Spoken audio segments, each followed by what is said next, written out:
revenus ce soir pour continuer notre série d'enseignements sur les temps de la fin et le retour de Jésus-Christ de Nazareth. Qui nous souviennent qu'on a commencé par définir d'abord ce que nous entendons par la fin des temps ou bien les temps de la fin. Ensuite, les signes de ces temps-là. Dans Matthieu chapitre 24, à partir du verset 1, la Bible dit que les disciples ont dit au Christ, quel serait le signe de ton avènement et quand est-ce que ce temps ou bien ces temps de la fin là vont venir? Et s'étant assis sur la montagne, Christ a commencé par leur parler. Et nous avons pris le texte de Apocalypse chapitre 6, où l'apôtre Jean, ou encore Jésus-Christ par l'apôtre Jean, nous a montré comment les choses vont se passer avec une célérité extraordinaire. Ce n'est pas pour rien que la Bible parle des chevaux. En parlant des chevaux, la Bible est en train de nous dire qu'une vitesse va accompagner ces choses. Et souvenons-nous très bien ce que j'ai dit déjà la première soirée ou bien à la première séance. Je disais que lorsqu'on ouvre un seau, ça ne signifie pas que ce seau a un temps qu'il fait et puis c'est fini, un autre seau sera ouvert et ce seau aussi va faire un temps, un autre seau sera ouvert. Non, dès qu'un seau est ouvert, il continue. L'autre seau vient et il s'ajoute. Donc quand un cavalier sort, lui continue sur sa chevauchée, il est en train d'aller, de parcourir le monde, de répandre ce pourquoi il est envoyé, un autre cavalier sort et puis les choses vont encore s'ajouter. Et comme la Bible nous l'a fait croire, ou bien la Bible nous l'a fait connaître, tous ces événements vont s'enchaîner et ces événements-là vont s'intensifier jusqu'à ce que le Christ ne revienne. La dernière séance que nous avons eue, nous avons parlé des signes que nous allons voir spécialement dans l'église, mais que nous allons voir avec les chrétiens. On a parlé de l'abandon de la foi. C'est pourquoi le Seigneur a dit, mais lorsque je viendrai, est-ce que je vais encore trouver la foi sur la terre? Dans le livre de Luc, il a dit, le Seigneur, ou bien Dieu, est toujours prêt à répondre aux prières de ceux-là qui le sollicitent, de ceux-là qui lui demandent quoi que ce soit. Mais quand il va revenir, est-ce qu'il va encore trouver la foi sur la terre? Nous avons parlé du refroidissement de l'amour. Christ a dit, parce que l'iniquité va s'accroître, la charité du plus grand nombre va se refroidir. Et aujourd'hui, l'amour a commencé par se refroidir. Pour ne pas dire que l'amour s'est complètement refroidi. Pas seulement l'amour envers le prochain, mais également l'amour envers Dieu. Le zèle, la chaleur, la ferveur qu'on observait auparavant lorsqu'on parle de l'adoration de Dieu. L'empressement qu'on observait auparavant quand il s'agit d'aller dans la maison de Dieu. La joie qui nous poussait dans cette maison, cette joie tend à disparaître aujourd'hui. L'amour qu'on avait les uns envers les autres, celui-ci n'est pas là. Tel frère a tel problème. Même quand on va quelque part et que quelqu'un se réclame chrétien, on le porte aide en même temps. C'était automatique. Mais aujourd'hui, avant qu'on ne porte aide à quelqu'un, la personne serait de la même dénomination que nous. Non, il n'adore pas dans notre temple. Il n'est pas dans notre communauté. Il n'est pas telle et telle chose. Donc je ne peux pas lui porter aide. Même dans la même dénomination, dans le même temple, dans la même communauté, sur la même église. Des frères et sœurs aujourd'hui sont séparés par des clivages ethniques. Nous ne sommes pas de tel bord. Il n'est pas de telle ethnie. Il n'est pas de telle chose-là. Il n'est pas de telle obédience. Ou bien il n'est pas dans notre équipe. Il n'est pas dans tel groupe. Les groupes se créent aujourd'hui, pas parce que Christ a poussé quelqu'un, pas parce que l'Esprit a dit à quelqu'un de le faire, mais parce qu'on veut se réunir, nous qui sommes deux, nous qui croyons en telle chose, ou bien nous qui avons tel niveau social, tel niveau intellectuel, ou bien tel niveau économique. Pourquoi? Parce que l'amour a commencé par se refroidir. Nous avons également parlé du sommeil spirituel. La Bible dit que comme l'époux tardait, tout s'assoupit. Selon Matthieu chapitre 5. Les gens ou bien les filles se sont assoupis. Disons, l'église s'est assoupie parce que l'époux tardait. L'époux ne revenait pas. Nous avons parlé de l'accroissement, de la connaissance. Daniel a dit, vers la fin, la connaissance doublera. Et aujourd'hui, non seulement la connaissance est en train de doubler dans le monde, même dans la maison de Dieu, la connaissance est en train de doubler. La connaissance est en train de s'accroître. Voyons tout simplement comment la Bible s'explique aujourd'hui. Les explications ne sont pas toutes fausses. Ce n'est pas forcément des hérésies qui se racontent, mais on a aujourd'hui des révélations, des profondeurs et des compréhensions qu'on n'avait pas forcément auparavant, ou bien dont on ne connaissait pas les dimensions auparavant. Mais parce que la connaissance est en train de s'accroître aujourd'hui, même dans la maison de Dieu, on a acquis certaines profondeurs dans les révélations de la parole de Dieu. La Bible parle également de la provision de l'Esprit Saint et des dons spirituels. Et en caricaturant, la dernière fois, je disais que dans l'Ancien Testament, l'Esprit descendait sur les apôtres. Même au jour de la Pentecôte, les langues de feu étaient descendues sur des gens. Mais dans les derniers jours, certes, ces derniers jours ont déjà commencé depuis le jour de la Pentecôte, autant depuis hier. Mais dans les derniers jours, la Bible dit que l'Esprit sera répandu. J'aime beaucoup comment cela s'interprète dans les langues de l'Afrique de l'Ouest. Ça signifie que c'est comme si l'Esprit, on l'a pris comme une eau. C'est comme une eau qu'on a prise et on a répandu l'eau, on a versé l'eau. L'Esprit sera versé littéralement sur beaucoup de personnes. Les dons spirituels vont se manifester avec profusion. Et le diable ayant déjà su ça, parce qu'il connaît les Écritures, il connaît les prophéties, il a envoyé très tôt des faux prophètes, des faux docteurs, des faux hommes de Dieu, et qui ont tellement parlé qu'aujourd'hui, même quand les vrais commencent à parler, beaucoup sont en train de douter. Mais le Seigneur va te donner du discernement pour que tu saches que c'est un des signes de la fin des temps. Tu auras le discernement pour connaître qui est le réel, en qui il faut croire, avec qui il faut marcher. Et la Bible finit en disant, enfin, la bonne nouvelle sera prêchée au monde entier et ensuite viendra la fin. La bonne nouvelle sera prêchée au monde entier. Personne ne se mettra devant le Seigneur pour dire le jour-là, je ne savais pas qu'il fallait te recevoir. Je ne connaissais pas qui était Christ. Je ne sais pas telle ou telle chose. Mais tout le monde va entendre l'évangile. Quitte à ce que tout le monde croit en cet évangile-là.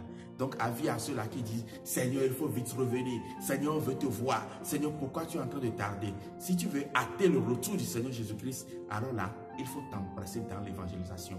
Parce qu'il faut que la bonne nouvelle soit annoncée au monde entier avant que la fin ne puisse venir. Ce jour, je vais continuer avec le retour de Jésus-Christ. Et comme je l'avais annoncé, j'ai dit c'est un retour qui se fera en deux phases. La première phase qui est sélective, que j'ai encore appelé un retour privé, parce que ça ne concerne qu'une catégorie de personnes. Et la seconde phase qui serait pour tout le monde. Là, ce ne serait plus sélectif. Retournons dans la Bible. Et ce soir, je vais lire dans l'épître de Paul aux Thessaloniciens, la première épître de Paul aux Thessaloniciens, chapitre 4. Je lis à partir du verset 13. Ici, c'est l'apôtre Paul qui est en train de parler aux Thessaloniciens, leur décrivant ce qui va se produire au retour de Jésus-Christ. Il dit, nous ne voulons pas, frères, que vous soyez dans l'ignorance au sujet de ceux qui dorment, afin que vous ne vous affligez pas comme les autres qui n'ont point d'espérance. Car si nous croyons que Jésus est mort et qu'il est ressuscité, croyons aussi que Dieu ramènera par Jésus et avec lui ceux qui sont morts. Verset 15. Voici en effet ce que nous vous déclarons d'après la parole du Seigneur. Nous les vivants, restez pour l'avènement du Seigneur, nous ne dévancerons pas ceux qui sont morts. Car le Seigneur lui-même, maintenant il décrit ce qui va se passer exactement. Je suis au verset 16. 1 Thessaloniciens chapitre 4. Car le Seigneur lui-même a un signal donné à la voix d'un archange et au son de la trompette de Dieu descendra du ciel et les morts en Christ ressusciteront premièrement. Ensuite, nous les vivants qui serons restés, nous serons tous ensemble enlevés avec eux sur des nuées à la rencontre du Seigneur dans les airs et nous serons toujours avec le Seigneur.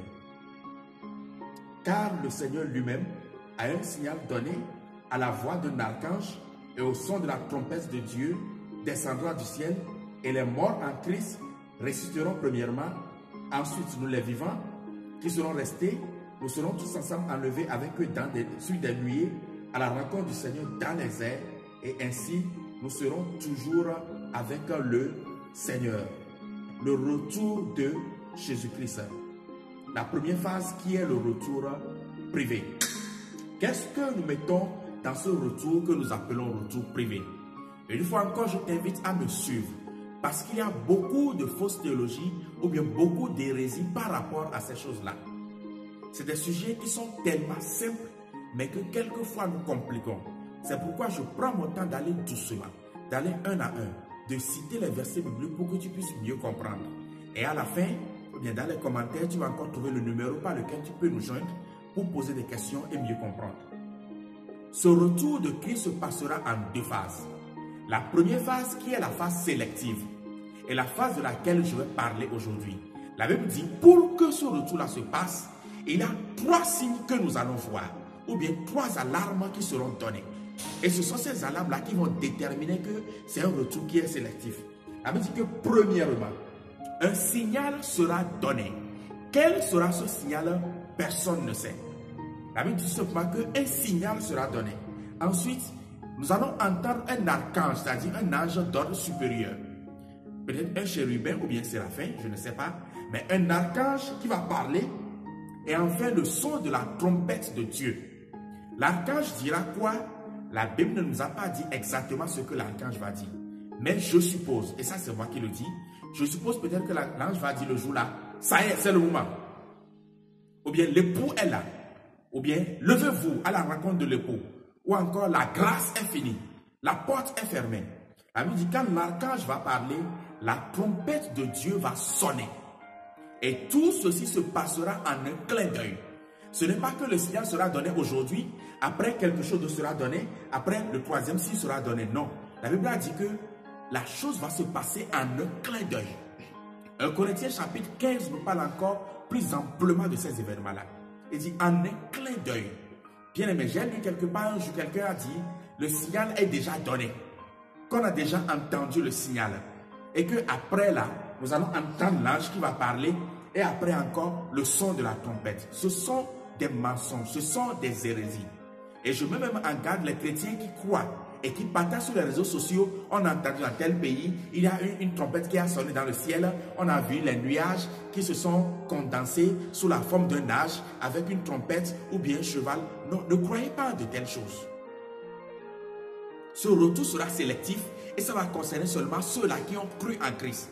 Si effectivement, vous avez Jésus-Christ dans votre cœur, vous avez reçu le Seigneur Jésus-Christ, la trompette qui va sonner, ce n'est pas quelqu'un qui va la prendre par WhatsApp et vous l'envoyer. Personne ne va la prendre par Facebook, par Instagram, ou bien par je ne sais pas quoi et te l'envoyer. Si tu ne l'as pas entendu, ça veut dire que tu n'es pas parmi ceux qui seront sélectionnés. Mais si tu as reçu Christ dans ta vie, tu as marché selon Jésus-Christ, quand la trompette va sonner, quand la voix de l'archange va tonner, quand le signal sera donné, toi aussi tu entendras cela et tu seras enlevé. La Bible dit que lorsque ces signes seront donnés, 2 événements simultanés vont se produire. Ou bien ces événements seront tellement proches en un clin d'œil qu'on va les croire comme simultanés. Premièrement, la résurrection des morts. Voilà encore quelque part où aujourd'hui, plusieurs personnes ne comprennent pas. La Bible dit que lorsque la trompette va sonner, lorsque l'archange va parler, quand le signe serait déjà donné, ceux qui sont morts en Christ, ça signifie quoi? Ça signifie que ceux qui ont reçu Jésus-Christ dans leur vie, depuis que le Christ est venu, il est mort, il est ressuscité, il est monté à la droite de Dieu le Père, ceux-là qui ont cru en lui, qui ont marché selon lui, et qui continuent encore à croire jusqu'à nous aujourd'hui, et qui sont déjà décédés, quelle que soit la manière dont ils sont morts. Malheureusement, peut-être dévorés par un animal sauvage. Peut-être n'ont pas été enterrés parce qu'un charognard les a dévorés. Peut-être qu'ils ont été avalés par une baleine. Ou bien un animal, un gros poisson, comme au temps de Jonas.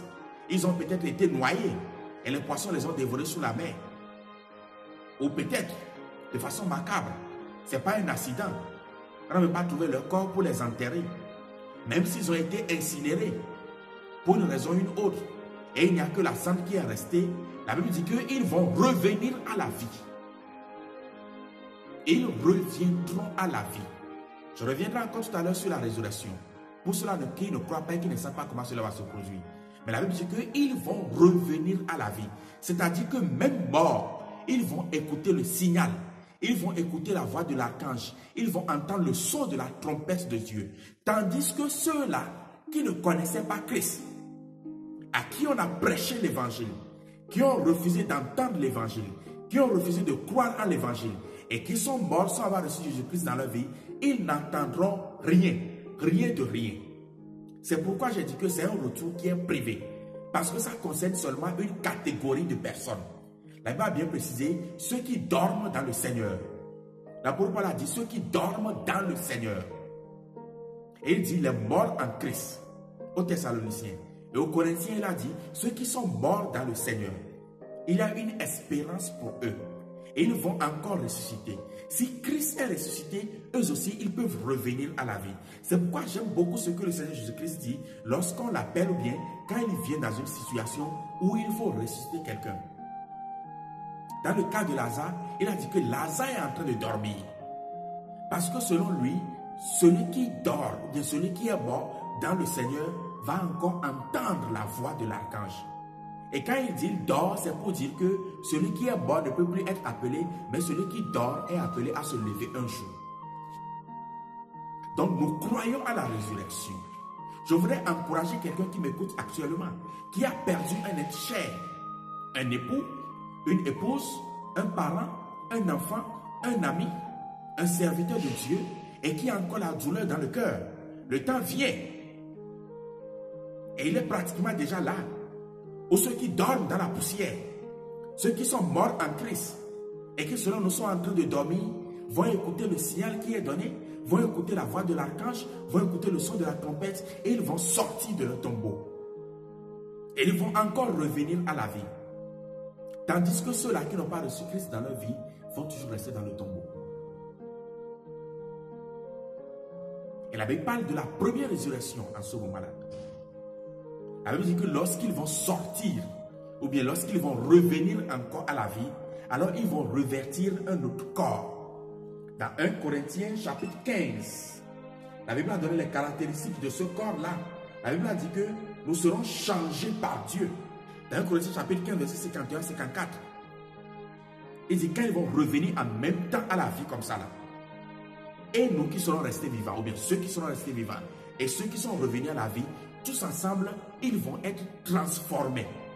Pour que le corps que nous avons actuellement, ou le corps dans lequel ils sont déjà décédés, ce corps-là soit ôté de façon automatique. En un clin d'œil. En un clin d'œil. Ça ne se passera pas sur des jours. Ça ne se passera pas sur des années.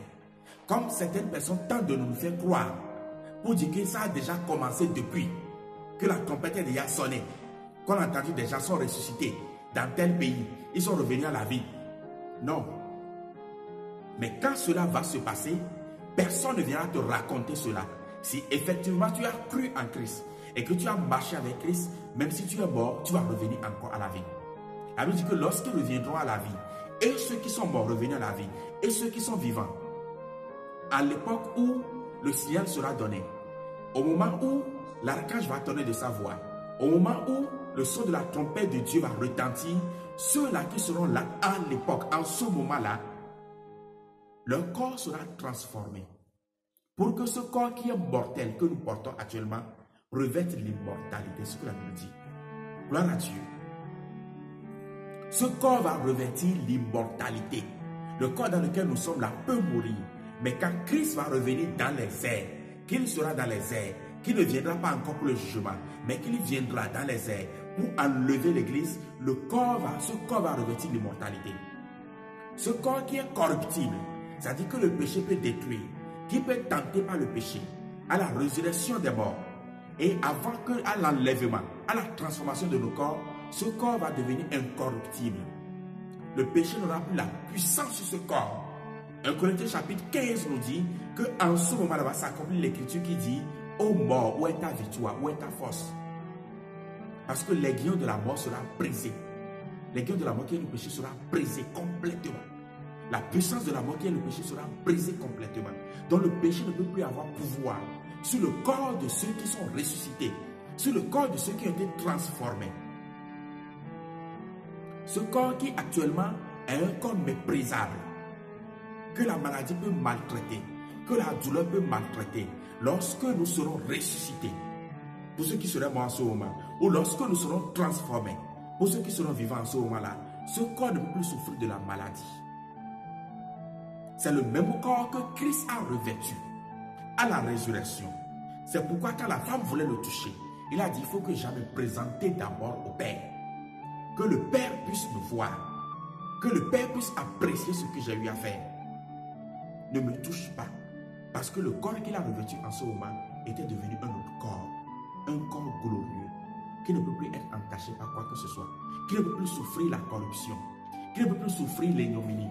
qui peut sauver le mépris, mais qui a revêtu la gloire, qui a revêtu l'incorruptibilité, qui a revêtu l'immortalité. La Bible dit que nous allons être ressuscités. Et ceux qui sont ressuscités et ceux qui seront vivants, la transformation va se passer en un clin d'œil. Et juste après cette transformation, l'église sera enlevée. Bien-aimés dans le Seigneur, je suis en train de prendre plusieurs minutes pour parler de cet événement. Mais cela va se passer en un clin d'œil. L'église sera enlevée de façon subite. Ceux qui ne connaissent pas Christ apprendront ou bien verront les effets de l'enlèvement de l'église. Mais ils ne pourront pas participer à cet enlèvement-là. Même ceux qui connaissent Christ, mais ceux qui ont connu Christ, mais qui l'ont abandonné. Ceux qui ont connu Christ, mais qui ont décidé de marcher dans le péché, de mépriser le sang de l'alliance, de ne pas marcher selon les prescriptions de Dieu, de ne pas marcher selon les clauses de l'alliance. Ils ne pourront même pas participer à cet enlèvement-là. L'enlèvement vient. Et l'enlèvement est déjà à la porte. Le retour privé de Christ, mais le retour sélectif de Christ aura bel et bien lieu. Et les signes annonciateurs, les signes précurseurs sont en train de se produire avec une grande intensité sous nos yeux aujourd'hui. Les signes ont commencé depuis. Les signes se produisaient depuis. Mais aujourd'hui, les signes se produisent avec une forte et très grande intensité. Et il faudrait que l'église de Christ se réveille. Toi qui es sous l'influence de l'envoi, toi qui m'écoutes actuellement, je t'annonce de la part de Dieu que le retour de Christ est déjà à la porte. Le retour de Christ est très proche. Christ est déjà à la porte. Nous ne savons pas quand est-ce qu'il va tourner le poignet de la porte pour rentrer et enlever son église. Mais l'enlèvement est déjà proche. Et la Bible dit que lorsque cela va se passer, nous serons changés par Dieu. Comme je l'ai dit tout à l'heure, nous serons enlevés à la rencontre du Seigneur. Selon 1 Thessaloniciens chapitre 4, verset 13 à 18, nous serons enlevés à la rencontre du Seigneur dans les airs. Nous serons accueillis par le Seigneur dans les airs. Il a dit, je prépare une place pour vous. Quand j'aurai fini de le préparer, je viendrai pour vous chercher. Pour que là où je suis, vous aussi vous y soyez. C'est pourquoi l'apôtre Paul a dit, nous serons avec Christ pour toujours. Nous serons enlevés à un clin d'œil. Est-ce que tu es déjà prêt? Est-ce que tu t'apprêtes pour cet enlèvement-là? Ou bien, tu ne prends pas cela au sérieux. Dans Matthieu chapitre 24, à partir du verset 40, la Bible dit que alors de deux hommes qui seront dans un champ, l'un sera pris et l'autre laissé. De deux femmes qui mourront à la meule, l'une sera prise et l'autre laissée. Veillez donc, puisque vous ne savez pas quel jour votre Seigneur viendra. De deux femmes qui iront moudre le maïs, qui iront moudre le sorgho, qui iront moudre des céréales. L'une sera prise et l'autre qui sera laissée. Moi-même qui suis en train de parler, toi qui m'écoutes actuellement, rien ne nous prouve que je vais finir cette séance. Peut-être que je serai en pleine séance que Christ va revenir. La question est lorsqu'il va revenir en pleine séance et que je n'aurai pas fini de parler de ce retour-là, de l'enlèvement de l'église. Est-ce que toi et moi nous serons enlevés? Bien-aimé, Jésus-Christ revient bientôt. Ne soyons pas comme moi je l'entendais il y a quelques années encore. C'était un chrétien qui disait que non, tout ce que moi je veux, quand le Seigneur va venir là, moi je vais attraper le pied de quelqu'un qui veut partir pour qu'il puisse m'amener. Tu n'auras pas le temps d'attraper le pied de quelqu'un. Parce que si tu ne connaissais pas Jésus-Christ, ou si tu n'as pas marché selon lui, tu n'entendras même pas le signal. Tu n'entendras pas la voix de l'archange. Le son de la trompette ne viendra pas à tes oreilles. Tu vas seulement remarquer que les gens ont disparu. Tu vas te rendre à l'évidence que effectivement le Seigneur est venu chercher les siens. Mais toi, ceci me rappelle une histoire qu'on nous a racontée. Le rêve d'une jeune fille. C'est une histoire qu'on nous a racontée. On dit la jeune fille, dans son rêve, s'est levée un matin. Et il a vu à côté de lui un spirit, c'est-à-dire quelqu'un qui a mis la main dans, un défunt qui a mis la main dans la divination. Et autour d'elle, elle a vu un chaos. Tout était sens dessus, sens dessous. Et il s'est adressé à ce devin. Et elle lui a dit, mais qu'est-ce qui est arrivé? pourquoi il y a ce désordre-là? Et le devin lui dit, mais pourquoi tu me poses une telle question? N'est-ce pas toi qui as l'habitude de dire que votre Jésus va revenir un jour pour vous chercher? Toi, tu n'es pas parti. Votre Jésus est revenu chercher ceux qui lui appartiennent. Toi, moi, nous sommes encore restés. Elle a commencé à pleurer et elle s'est réveillée. Bien-aimé, peut-être ça ne se passera pas exactement comme ça. Mais quand ça va se produire, ceux qui vont rester ne demanderont pas à quelqu'un qu'est-ce qui s'est passé. Eux-mêmes le sauront. Ils comprendront en ce moment-là que ce que les chrétiens disaient de par la Bible était réel. Mais ce serait trop tard. Ce rêve que je viens de raconter est en train de nous dire comment les choses vont se passer.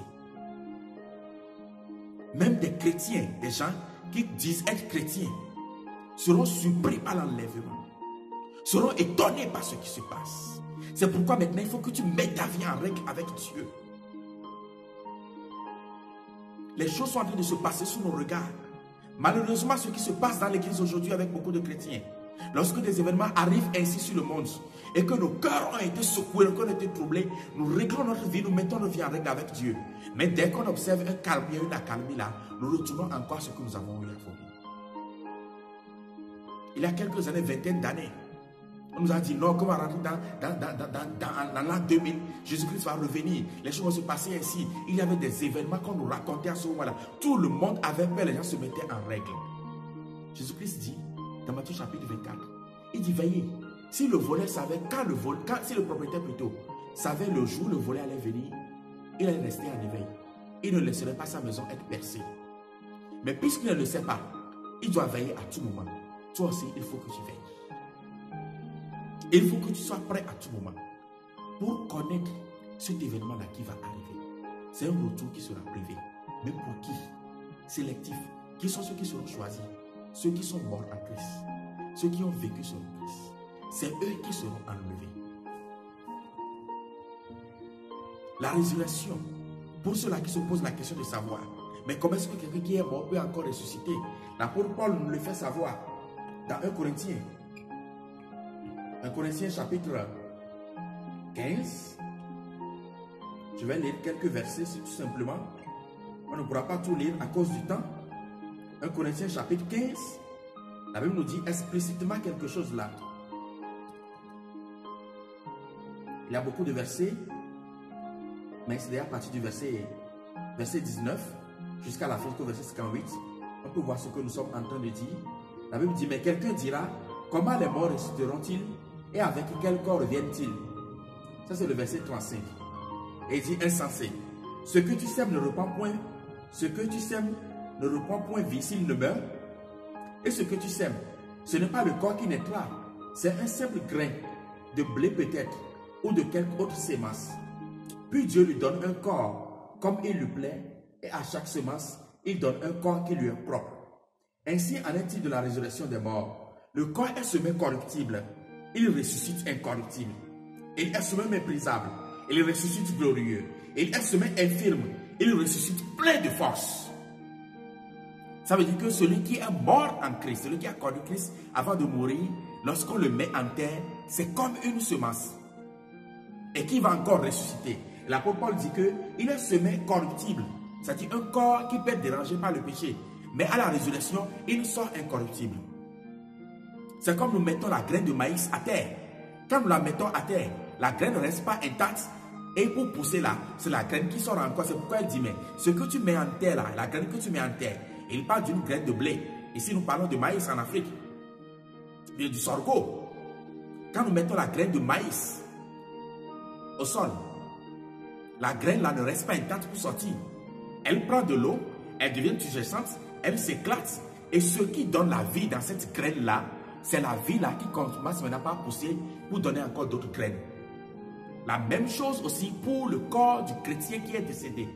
Lorsqu'on le plante, c'est-à-dire lorsqu'on l'enterre, on le met dans le sol. Ce qui donne la vie qui est Christ est toujours là. Son esprit qui a reçu Christ a reçu la vie. Donc cette vie-là va faire que, au retour de Jésus-Christ, le corps là ressort. Mais il ne ressort plus avec la graine qui est comme la graine de maïs qui est plantée dans le sol, ne ressort plus exactement avec ce qui a été planté, mais avec un autre corps. avec d'autres caractéristiques qui sont propres à son espèce. De la même façon aussi, le chrétien qui sort à la résurrection, comme la graine là, revient à la vie avec un corps qui est incorruptible, un corps qui est glorieux. Un corps, s'il était infirme, retrouve la force. C'est-à-dire que si la maladie dérangeait ce corps-là, la maladie ne peut plus déranger un tel corps. Si tu ne crois pas à la résurrection, regarde les graines que nous semons dans la terre. Et l'apôtre Paul continue en disant, il dit, voici, je vous dis un mystère. Nous ne mourrons pas tous, mais tous nous serons changés en un instant, en un clin d'œil, à la dernière trompette.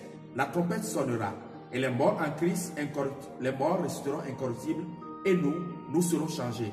Car il faut que ce corps corruptible revête l'incorruptibilité, et que ce corps mortel revête l'immortalité.